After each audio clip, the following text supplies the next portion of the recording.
There's plenty of demand here, but what's interesting is that CVS had looked into selling up to $45 billion of debt. Instead, it only sold $40 billion. Right, and I wouldn't take that as a sign that the deal did go well, because it definitely did. We saw orders of 3 times what CVS was offering, so certainly the demand was there for a deal like this. But it was really important to get the pricing solid on such a massive deal, especially when, like you said, investment-grade debt markets have been off to a horrible start this year. The longest term that they issued here was 30-year. What was the pickup over Treasuries? A little under 2 percentage point spread. Interesting. You know, I look at the debt of these two companies, and then I look at this whopping load of debt to finance this deal, and I get nervous.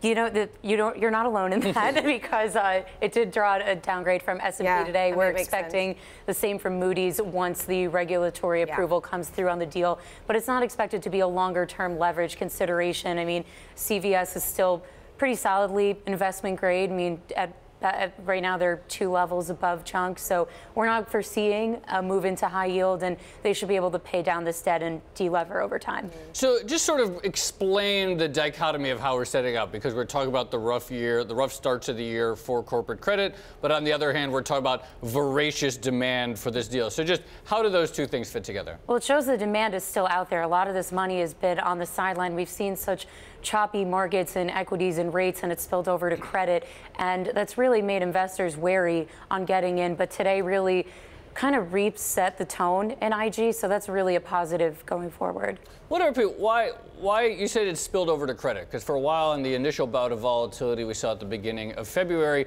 the story was like, oh, credit is holding up very well, but you're saying it's starting to crack a little bit? You definitely see that in the yields for sure. I mean, the yields on investment grade debt have risen 0.5 percentage point since the start of the year. So for CVS especially, to get this deal done today was huge, especially as the Fed continues to hike rates. If yields keep rising, you want to lock in what's now relatively still low borrowing costs. I mean, investors also knew this was coming as well. So there's going to be a lot of investors here that have held back and gone, look, we know this is coming. We want to invest in this. You know, we'll perhaps pass on other potential investments out there in order to wait for this one. Right. Well, we saw that last week. You know, the spreads widening a little bit on investment grade debt as investors were clearing their books, readying for such a massive deal. We still have a huge month ahead in March, and probably another $100 billion over the rest of the month. So this is really just getting things started. Well, I'm glad you bring that up, because to what extent does this open the floodgates for other companies to come in and try to test the market as well? It's definitely a positive sign. I mean, this is